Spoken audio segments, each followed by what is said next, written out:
In this video, we're going to talk about Antique Bottle 101.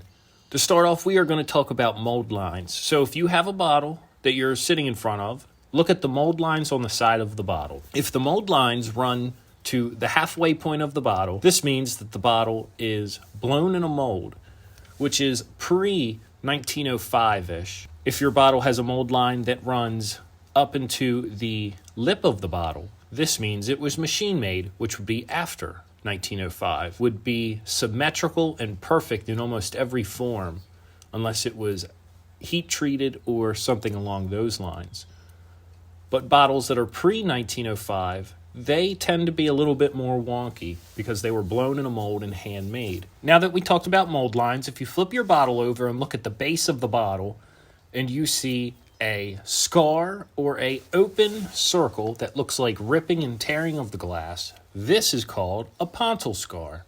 Pontil scars come in a different variety. Your first one is an open Pontil scar. This is the most common, that is pre-1855, 1865. Your second one is an iron Pontil scar. This is normally a reddish blackish hue on the base of the bottle, very noticeable, and it's quite large. This is normally somewhere around 1845 to 1865, and then there is no Pontil scar.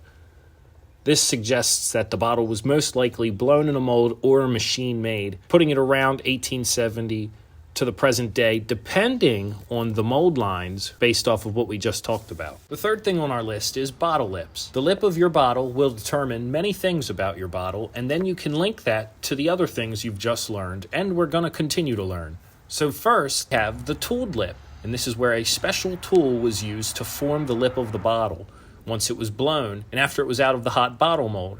This is mostly from 1880 to about 1910, depending on the advancements and the qualifications of the glass manufacturer. If you came from a smaller town or a poorer town, chances are they were still hand finishing bottles up into 1910.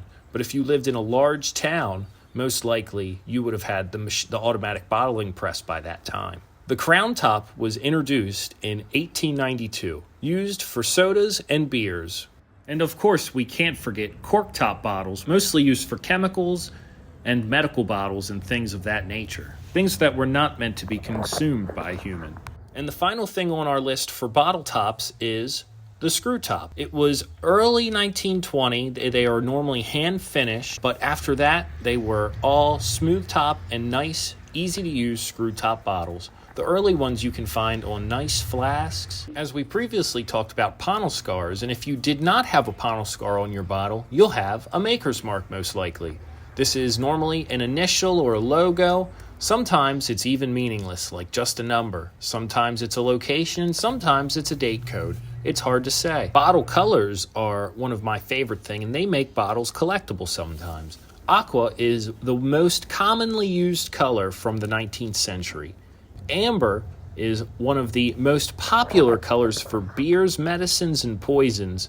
Clear became the most commonly used color around the 20th century. Some other colors are cobalt blue, mostly used for face creams and sometimes poisons. Amethysts are always a result of the glass turning purple due to being left in the sun or in a light for a long exposure of time.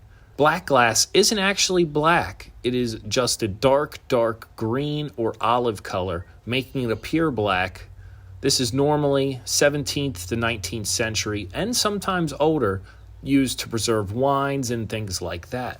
Things that were always sensitive to the light. We can't forget milk glass, which is most commonly used in vanity jar sets and face creams and things like that. There are also some rare colors like olive green, yellow amber, cornflower blue, and I forgot to mention that bottles that are a smoky grayish color tend to turn purple, especially if they glow with a black light. And to close things up, we're going to talk about one last thing, and this is the small details on the bottle. First, embossing is a big deal because there are many different things the embossing can mean. Feel free to check out our other videos if any of the embossing fits the description of our video. We'll help you date it. Based on the marks and symbols, it can mean a number of different things, or it can mean nothing. Bubbles and imperfections normally suggest a good sign with bottles and can increase value depending on the style and how pretty the air bubbles make the bottle. Whittle marks are caused by the bottle being pulled out of a cold mold, causing the bottle to have an unusual whittled look effect. I like to call these Christmas bottles because it had to be cold out. The mold had to be cold for the bottle to be pulled out. I thank you guys all for watching, and I hope this video helps you date antique bottles. Stay tuned for our next episode, and I hope you have a great rest of your day.